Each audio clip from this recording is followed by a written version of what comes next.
So we're going to talk to you about some of those rattlesnakes today. We showed you around the exhibits a little bit the other day on what goes on behind the scenes. Today we're going to give you a little more of an up close and personal look. What we're going to start out with here is we're going to try to dispel some myths, get rid of some misinformation that's out there, because the world is full of misinformation, as you guys realize right now. So we're going to try and correct some of that. At least the stuff we can control. At least the stuff we can control. All right, so we kind of brainstorm a list of sort of urban myths, I guess, about rattlesnakes, and I'm going to throw them at Curtis. And if you guys think of any and have any questions, please write them in. Yeah, definitely send them to us, and we'll either address it as quickly as we can in real time, or if you happen to tune in after we're done being live, we'll check from time to time and try to answer on our Facebook page.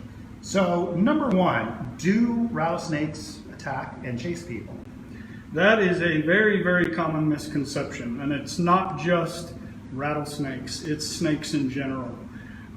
Usually, I would say very, very rarely would they aggressively come after a person.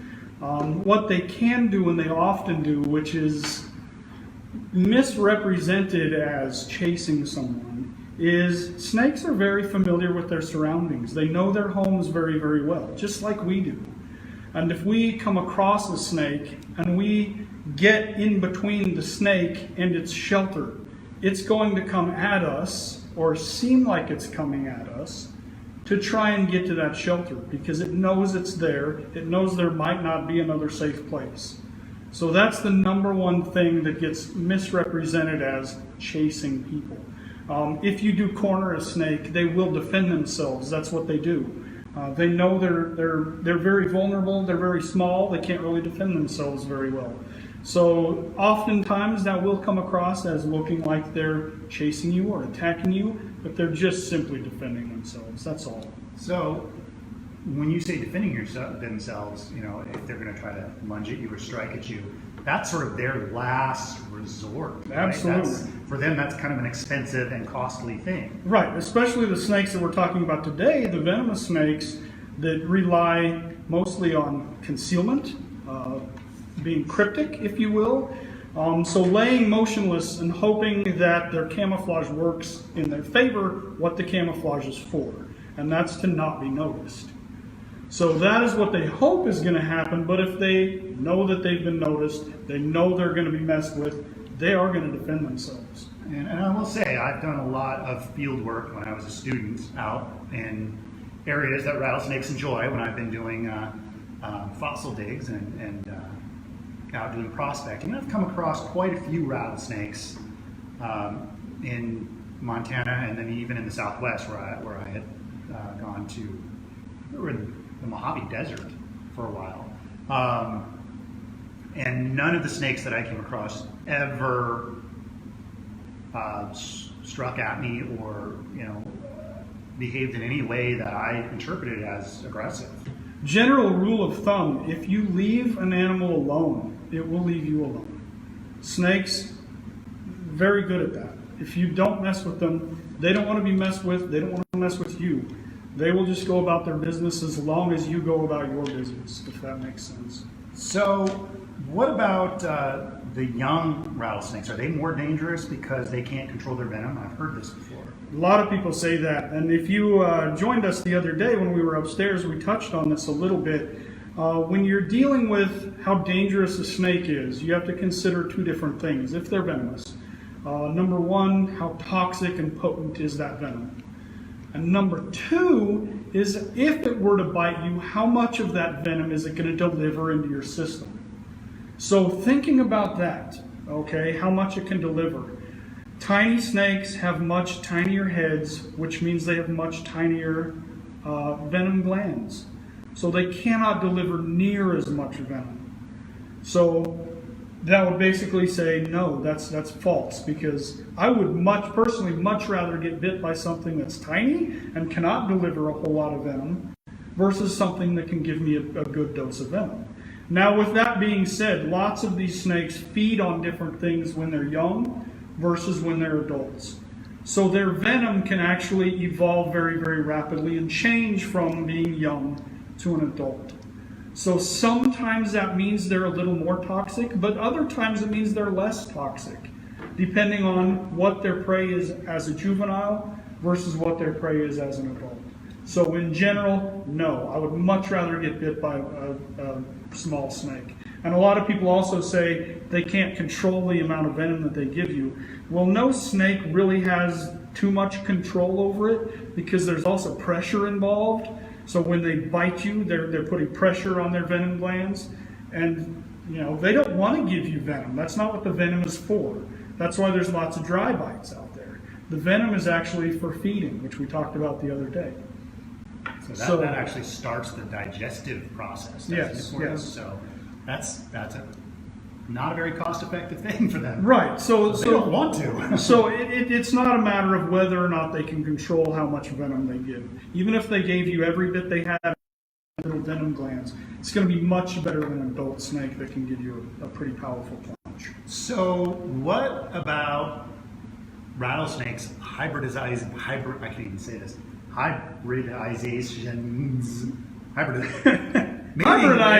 Mating with something like a bull snake to produce something like a bull rattler. That is a very common misconception around here, is a prairie rattlesnake breeding with a bull snake, or also known as a gopher snake, and creating a bull rattler that is much more dangerous than a regular prairie rattlesnake. Because they're bigger, they're more aggressive, yada, yada, yada, whatever they can think of.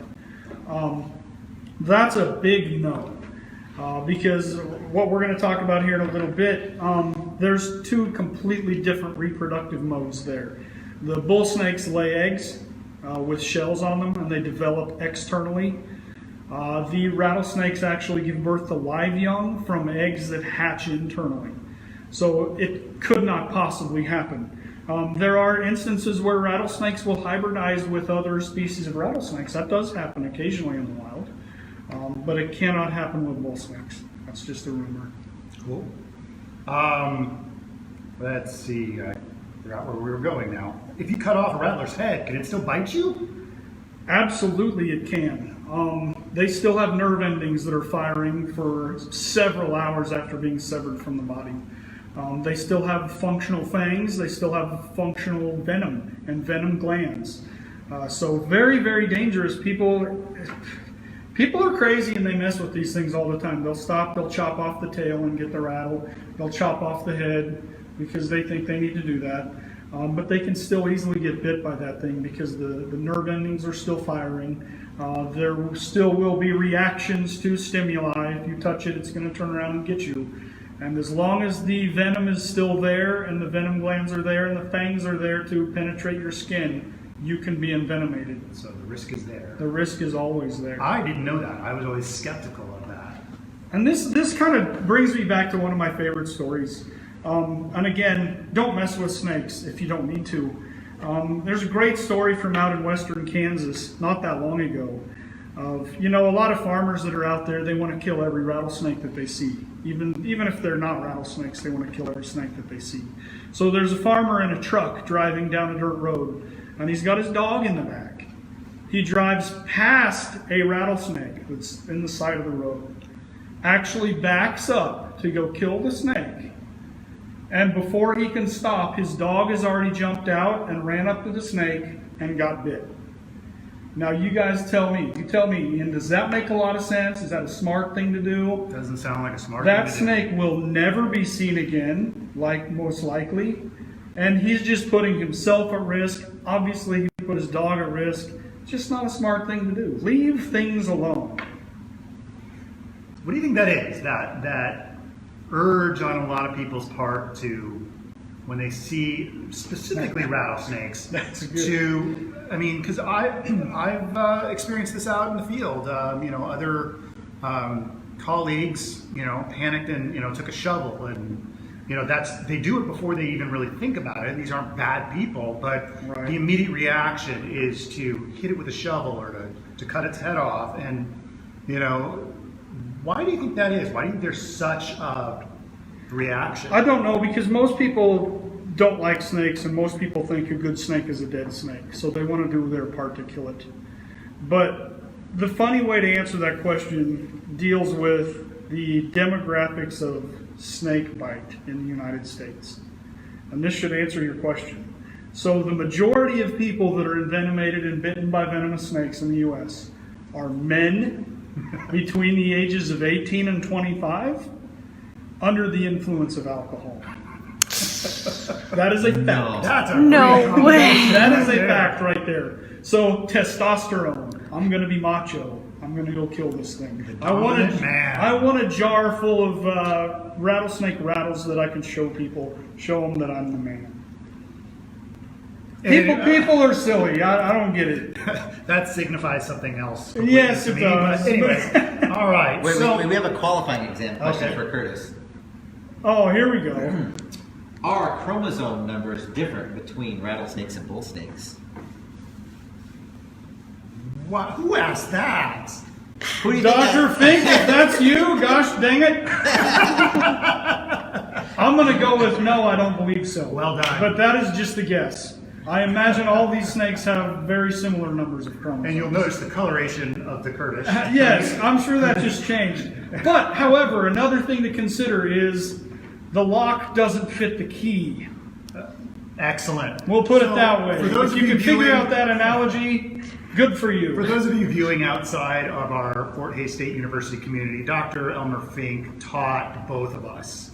So it's kind of fun to have a mentor. He's having a lot of fun putting us to the And test. I am excited to say that Dr. Fink actually will be joining us next week and working with some stuff. So I'm super excited. And I'm super excited too because I'm going to come up with some really good questions. Oh, yes. So we'll be looking for him next week to join our team live. I'm excited about that. I guess we can announce that now. But I hope I was right with that answer. So back to our conversation. What about rattles? I've heard that the number of buttons on a rattle could indicate the age of that animal. Is that true? That or is an not? excellent segue. And there's actually another myth I want to talk about first Okay. that deals with the rattle. So a lot of people think that there's poisonous dust in the rattle. Whoops, I missed that. That's okay. I jumped the snake. It's a perfect segue. So that is not true. Basically, I'm going to tell you just a little bit about the structure of a rattle before we get into that. Don't let me forget to answer your question. Okay. So basically, each time the snake sheds its skin, which could be 3 times a year, could be up to 6 or 7 times a year, depending on how fast the snake is growing. Do I get to play with the rattle later? You do. Yes. We're going to put you to the test Yes. here in a little bit. So again, there's no type of dust or anything in here. This is just a warning mechanism. That's it. That says, I'm dangerous, leave me alone. Most people don't do that. Unfortunately, it's also an alarm that says, look at me, I'm a rattlesnake and I'm over here, come kill me, to some people. So that's a story for a whole other day. But anyway, each time it sheds its skin, it adds one of these segments. If you look at it, it's very interlocking. And so to answer that question, so A, they shed multiple times a year, depending on how quickly they're growing. It's just like humans getting new socks. When we're young, we go through a lot of socks, our feet grow a lot. Same thing with these guys. When they outgrow their skin, which here's a shed skin right here, I'll show you in a minute as well, they need to shed the old one and a bigger new one comes in. So each time it sheds its skin, it gets one of these. But in the wild, this is typically what you see because they are super fragile. Again, made up of the same material as our fingernails, keratin, very fragile, very loosely interlocking. And these guys have a relatively rough life. So crawling around in the rocks, crawling through burrows, going underneath things, breaks these things all the time. Is that keratin A or B? Yes, it is. I don't know what's happening anymore. You lost me when you said So super, this you lost right me when here- you said super fragile. I just went into Mary Poppins. Super fragile, yeah. I'm super fragile. No, how Super fragile. Oh, come on. Somebody who's a Disney fan, help us out here. Supercalifragilistic. There you go. Okay, now I can rest. Proceed. So here's an example of an entire complete rattle string. You can see that there's still a button attached. This is a very young snake, so it hasn't lived a lot, hasn't crawled around a lot. The rattle string is not very big at all. So it's not, they don't tend to break when they're still that small. This one right here obviously does not have that button, even though it looks like it does.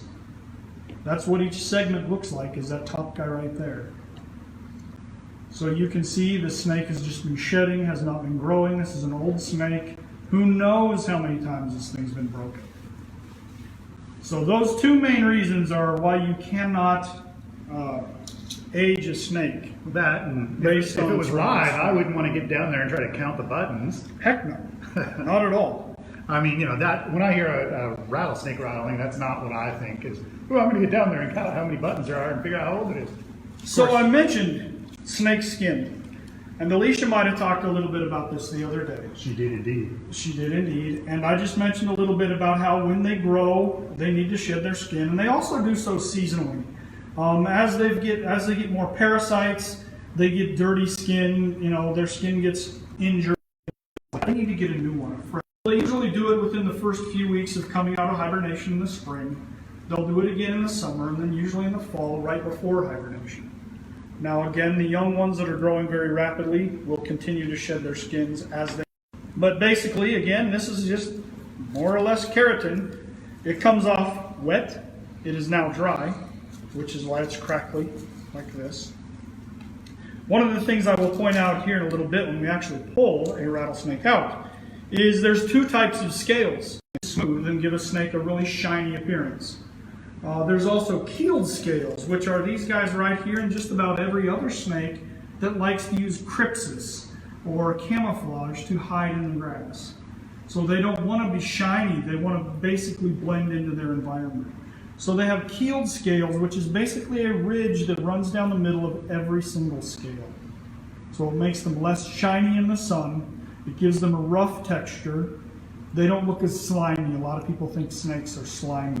Usually it's the ones that have the seed scales. I've been that noticing look slimy. very recently, and like in a lot of movies, like especially like things like the Indiana Jones movie, that they'll add like slime sound effects when a snake slides through. Like I've never noticed that before, but And hissing too. and hissing, yeah.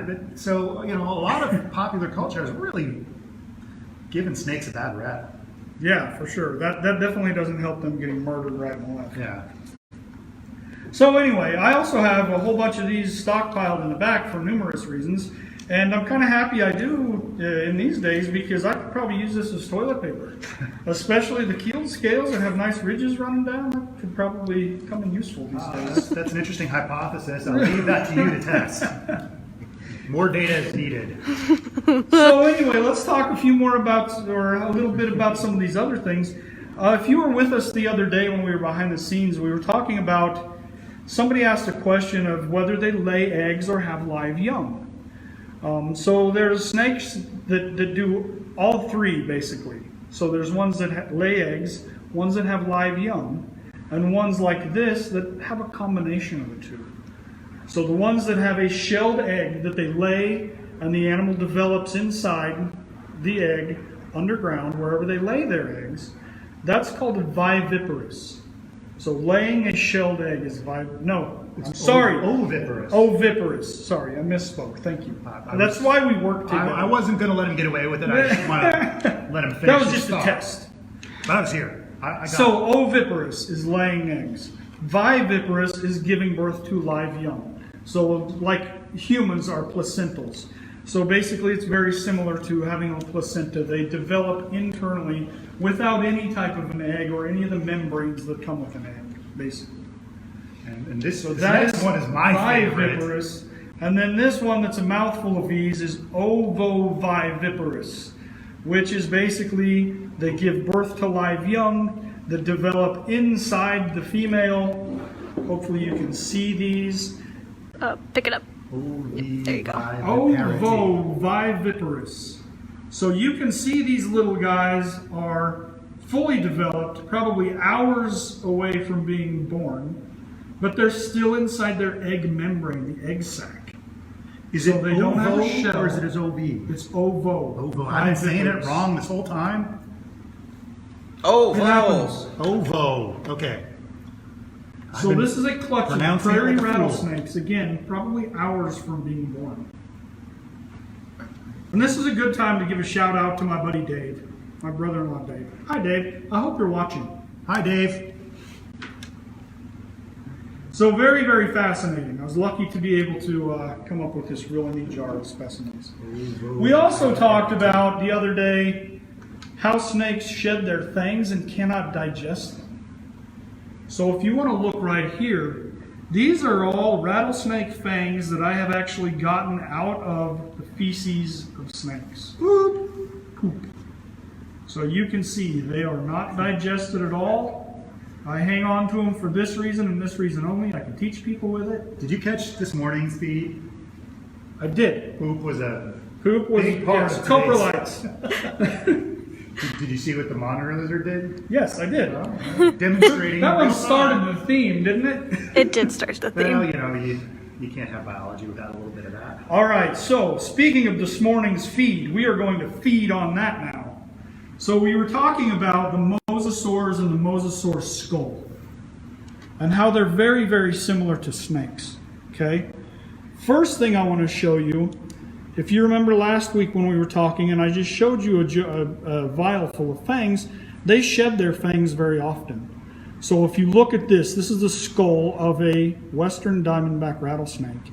It looks like it has two sets of fangs because it has one set of replacement fangs that's ready to move in when the original one gets knocked off or breaks off.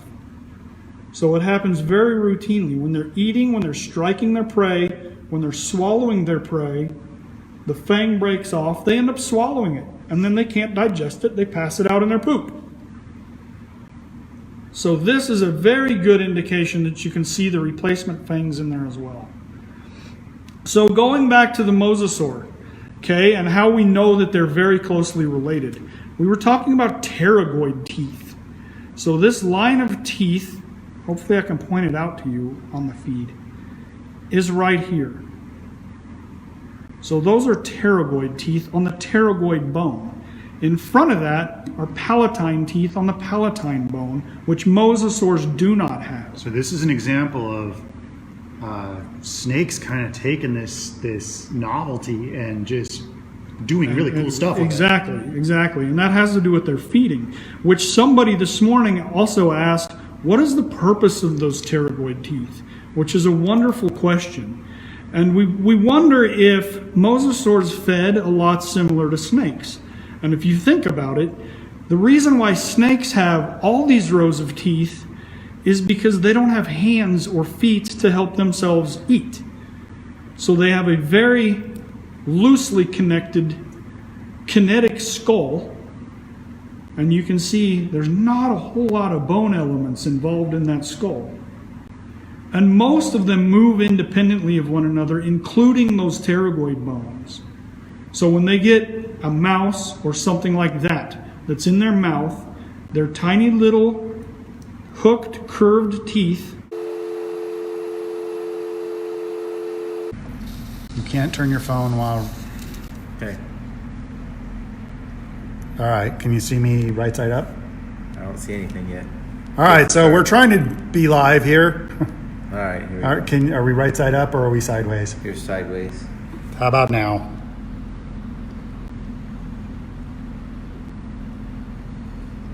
What is going on, man? We're good at There this you go. game. Go that way. There you go. That's better. There you go. That's it. Right there. That's it? Yep. That's it. Okay. Go. Yep. You good? Nope. Okay. Oh. We're figuring this out as we go. All right. So, Sorry, everybody, I broke the internet. yeah, I totally blame Curtis. It wasn't me.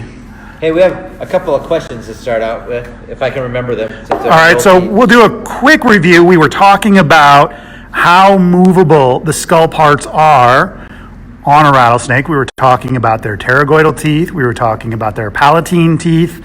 And we were talking about how they don't have arms and legs and how they have to kind of move their what we call streptostylic skull or movable skull big parts. word. I know, I do use them occasionally. Hey, I got credentials. So we were just sort of talking about how these animals make use of these movable skull parts in eating their prey items. So I'm not sure where I lost you guys earlier, but I was pointing out the similarities between the snakes and the mosasaurs, as they alluded to this morning. So if you look right here, these are the pterygoid teeth on the pterygoid bone, which also are present in the mosasaurs. So that is what makes them what we call a sister taxon, or sister taxa. Very closely related, although obviously they're quite different. And so we were hypothesizing how mosasaurs fed based on how snakes feed today. And they had a question this morning about why they have pterygoid teeth on those pterygoid bones. And basically I started talking about how kinetic the skull of a snake is. There's very few elements, and most of those elements, including the pterygoid bone, move independently of one another. And if you're thinking about an animal that cannot feed itself with hands and arms, things like that, it has to grab onto its prey, hold onto its prey, and somehow move that prey into its mouth, into its throat, and ultimately into its stomach. So what it does is those pterygoid bones and other bones with teeth on them, including the palatine bones, move independently of one another and basically pull that mouse down into the esophagus of the snake. So very, very fascinating. If you watch a snake up close, you can actually see this happening. And as I alluded to when we fed the rattlesnake the other day, we saw it yawn. Basically, it's opening its mouth really, really wide to put all those kinetic pieces back to where they need to be. Does that make sense? I hope that makes sense. I think it does. If not, they'll let us know, hopefully. If something doesn't make sense, let us Teresa know. wants to know how come humans don't have pterygoid teeth. Wouldn't that be awesome? It would be awesome, but we certainly wouldn't need them because we have hands to feed ourselves and we can chew. These snakes also can't chew. We have heterodentition, which means our teeth are made for a wide variety of things, both tearing flesh, crushing things, things like that. I don't know. We would have no use for pterygoid teeth. Yeah, I was going to say, I don't know, Teresa, that almost takes me down the alien road I would there. just bite my tongue a lot more than I already do. Like Ridley Scott alien, not Yes, but crazy, there- messy hair aliens. I think there's Let me clarify. There's plenty of times when you do need to bite your tongue, though. Sometimes. That's right. Hopefully today is not one of those days. Here's the question for you. Again from Teresa. Do you have any advice for helping kids to not be afraid? Where are you? There you are. Hi. So much for social distancing. I'll try not to sneeze on you or lick your face. Okay, thank you. That would be wonderful. This is our plan. We're like on what, plan D now? You know, Repeat the question. Sorry. Teresa, sorry. Do you have any advice for helping kids not to be afraid of or antagonistic towards snakes and other creepy crawlies? And she teaches kids, and it drives her crazy when they see a spider and are like, must kill it immediately. It is evil. Unfortunately, most of those behaviors are taught by adults. So my advice to children is don't listen to most adults. I've done programs with snakes But you have to be and children. really careful about how you say that. Yes, true. I've done programs, like I said, for many, many years with all sorts of ages of children and adults as well. And the young ones aren't scared of things. They like them. They're fascinated by them. The older they get and the more they learn from their parents and from other people, the more they become fearful of these things and dislike these things. Can I partially Absolutely. add to that? Jump so in. one of the things I've done as my arm is just not. They that would long. rather look at this anyway. Yeah. Show them this. So one of the things I've learned as an informal educator is I'll take fictional stuff because I'm a big nerd, and I will compare often things that other people consider creepy crawlies to some sort of make-believe or science fiction animals. And I try to get really excited about how complex and how cool and almost otherworldly they are, except they're on our own world. And that's why I like them so much. That's really cool. That stuff's fascinating to me. Part of what we do is sort of to transmit that excitement of learning about complex things to those kids and say, hey, you know what? Instead of being frightened, be fascinated. So right. But, and I will allude to this a little more here in a little bit and expand on it. I'll take that back. It is important to still have a healthy respect for snakes because you don't know which ones are venomous and which ones are not venomous until you learn that. And I'm going to show you here in a little bit how that can be very, very difficult. It's very important to still have a healthy respect for snakes because all snakes can and will bite you. They just want to defend themselves, as I've talked about earlier in part 1 of this series. Sorry about that.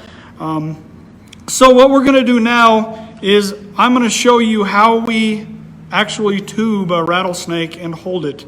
Before I get into that, I want you guys to know that we have to be very, very quiet.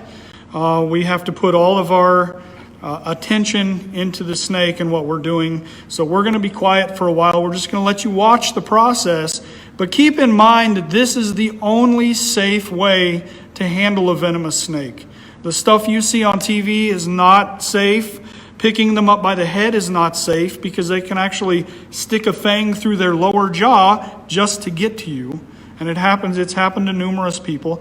Picking them up by the tail is not good for you or the snake. It's still putting yourself in a lot of danger. So this is the only way, if you have to handle a snake, a venomous snake, to do it safely. And you'll see why here in a minute, okay? All right, so we are going to get our goofy mugs off of here. And, well, I guess Curtis's goofy mug is unavoidable. Come on over here. All right, so You're going to watch this process, and hopefully it goes quickly and easily.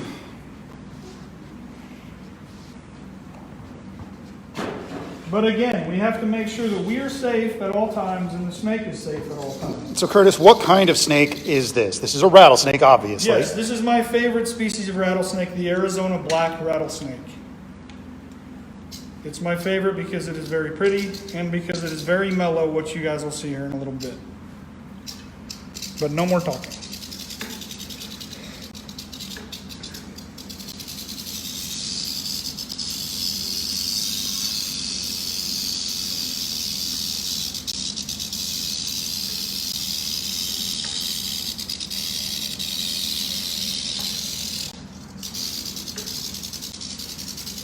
Using a bucket is not always the easiest way to do this, for obvious reasons.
Okay,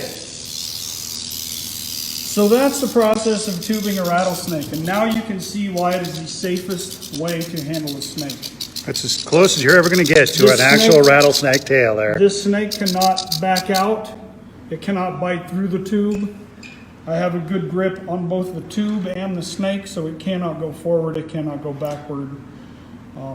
We have a set of tubes over here, various sizes for the different sizes of snakes. So they're all kind of rolled into one another there, but So we pick out the right size for the appropriate size snake where it cannot go. turn around, and it makes it safe to handle. So the only reason that we typically have to do this, other than for education and things like that, is if we have to force feed the snake, which happens sometimes. We get really finicky, picky snakes that don't want to eat for us. But also if we have to give them antibiotics or anything to treat an illness. These snakes do get sick. They get bacterial infections and things like that, and we do have to occasionally treat them. that's as So close as you'll see, hopefully you can get close enough to see the pit that actually makes this a pit viper. So in Kansas we have there we 5 go. species of venomous snake, and they are all pit vipers. So what that means is they've got a nostril, but they've also got... There you go, Dr. Fink. Yes is the answer. Both ends of the tube are open. Do you have a second for another question, Curtis? Sure. Is it true that a rattlesnake can strike half the length of its body? Yes, that is true. I usually say give it as much room as the length of the snake, and that way you know you're going to be safe. Because looking at a snake that's coiled in the grass, you don't know how long it is. So better to be safe than sorry, but they cannot typically strike the entire length of their body, only a fraction of it. So if you give it that much space, you're going to be just fine. My phone is having a hard time to figure out what to focus on here. I'm trying to get those pits in focus. So a little more about the pits, even if you can't see them. So they've got nostrils, but they also have heat-sensing pits. So these pit vipers are absolutely fabulous in the fact that they can also see infrared. So basically they get a thermal image of their surroundings, which helps them feed as well. So basically they use their primary sense, which is their sense of smell that they use with their tongue, to find a trail of a rodent or something like that they're going to eat. Then they will coil next to that trail and just wait. They're what we call sit and wait predators. They don't go out and actually look for food. They find a trail and then they sit by it and they wait. And I have got to apologize for my camera work. Rachel is so much better at this than I am. But, this was, we're plan F now? Emergency backup to the backup plan now. So, Right. sorry. Another thing you guys have to bear with us is with what's going on in the world today, bandwidth is being used by so many people. So keeping a internet connection is relatively difficult right now. So we kind of talked about this earlier about the buttons not necessarily being an indication of age. They often are shed and they often break off. So it's just sort of a little bit of a review. We actually did cover this in sort of our part 1 broadcast or live feed or live cast or whatever you call these things. But as Curtis said, we had to stop halfway through because we had some technical difficulties staying online, and hopefully we'll stay online. And hopefully we didn't lose too many of you as Now, well. it looks like we got 30 or so people watching us now. So Okay, well that's good. If we lost you, you can watch the video later. these are things we don't have control But over. now I'm really going to put Ian's camera videography to work here, and I'm going to see if he can zoom in on the scales. But if you look at this guy, he does not look smooth and he does not look shiny. And if you look, you can see why. That's a very good job. Every one of those scales has a keel running down the middle of it, which makes it rough and makes the light refract off it completely differently than if it was a smooth scale. So again, that helps them hide, helps with their crypsis. Their main defense is to not be seen. So most of the ones that you see that are very, very smooth are the long and fast snakes, whose main defense is to get the heck out of there and crawl away as fast as they can. And I gotta say, this is the second time I've been able to actually handle a rattlesnake from our collection, a live rattlesnake. And their scales are, to me, very almost feather-like. Why do you suppose that is? To me, I mean, because it's both keratin, right? It's made of the same structure, but it's much smoother. I mean, you say that these scales are rough, but they're not as rough as I was expecting. They're actually quite what's the word? Delicate, I guess. Yes, yeah. So it just goes to show that, a snake that has been, sort of generally vilified in popular culture for centuries is actually a very delicate living creature that is very complex and full of surprises, really. Right. Evolution is absolutely marvelous. I mean, evolution thinks of a lot of things that we as scientists would never think of. Now, the snake is not rattling its tail much anymore. Does that mean it's calm, or is it? Yeah, this is a very mellow snake, which is one of the reasons why I like to take this one out. I could probably free handle this. Obviously, I would never do that. That's just stupid. Very dangerous. But it's a very mellow snake. And if I try to agitate it and get it to rattle, you hear what that sounds like, right? Now I'm going to have Reese over here take an even bigger rattle and try and duplicate that sound. Come on, Reese, you can do better than that. Shake that thing. Shake that thing! So you'll see he's doing a terrible job at that, which no human can replicate that. What's going on the way that snake makes that sound is it vibrates its tail so fast that there's over 1,000 points of contact per second going on with those rattle segments, which is absolutely Say that amazing. again? 1,000 contacts per second. That is so within that cool. rattle. That is amazing. Which is what makes that buzz. I mean, it typically doesn't sound like a rattle. It sounds more like a buzz. What Reese was doing, that sounds like a rattle. You pick up a baby rattle, that's what that's what it sounds like. But Reese cannot make that thing make 1,000 different points of contact per second. Not even close. And it's a very distinct sound. I think that's probably why animals in nature recognize it pretty immediately. Right, for sure. And it works. It's a good warning sign. Unfortunately, as I mentioned before, it also alerts the snake to potential predators, mostly humans, who will then go seek out the snake and kill the snake. So interestingly enough, people are killing more and more of these snakes that tend to sound off, if you will. So basically the ones that are more apt to make a sound and warn you of their presence are the ones that are getting removed from the populations. So the ones that remain silent are the ones that are staying in the populations. So that is a perfect example of evolution in real time. Now, is that artificial selection or is that natural selection? Is it artificial because of the removal of those noise-making or those individuals more apt to make noise and alert? Yes, that is artificial selection at its finest. So removing all of those So snakes, does that make it safer or less safe for humans to walk out? I was going to say, are we inadvertently removing all of the snakes that let us know they're there? We certainly are, which then makes them as a whole much more dangerous to people. And how ironic is that? Very, very ironic. People need to realize that. Leave these things be.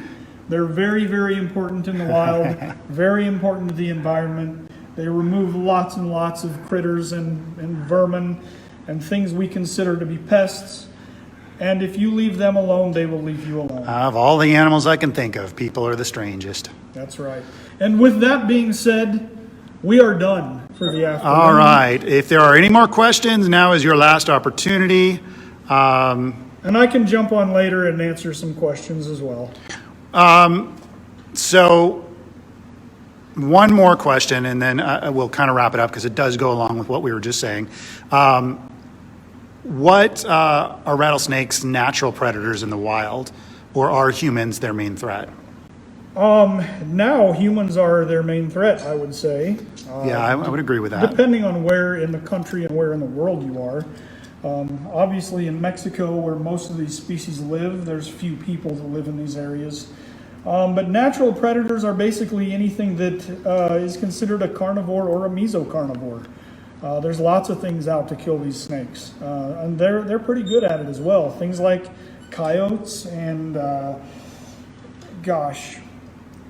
foxes, badgers, things like that. Hawks are a major predator. Often you see, You do, even around here, you see hawks carrying snakes. Right. And of course, when you're driving down the street and you see a hawk carrying a snake, you can't identify exactly what kind of snake it is. At least Right. I can't from Right. that distance. But yeah, you see that very commonly. So 2 real quick questions, and then we'll wrap this up. I'm not done with that one. Oh, yet. hey, So go there's also king snakes and other snakes that will feed on venomous snakes. So king snakes, coach whips, racers, things like that other people kill as well, not realizing that they can actually help them out.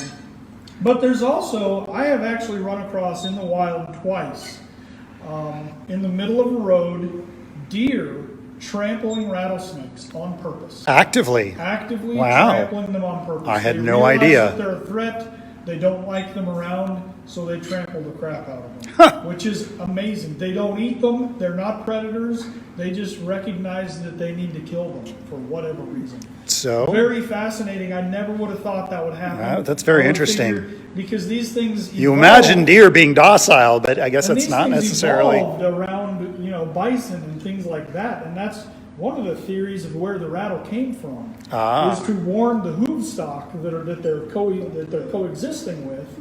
That of they're their there so they don't get presence, stepped so on. They don't get stepped on. That makes sense. And then I run across deer that are actively stomping the crap out Yeah. of these things. Amazing. But deer stomp the crap out of hunters. So one more time, can you remind us what kind of rattlesnake this is? This is an Arizona black rattlesnake from Arizona. And do we know how old it is? We do not know how old it is. Not a clue. How hard is it to age a snake?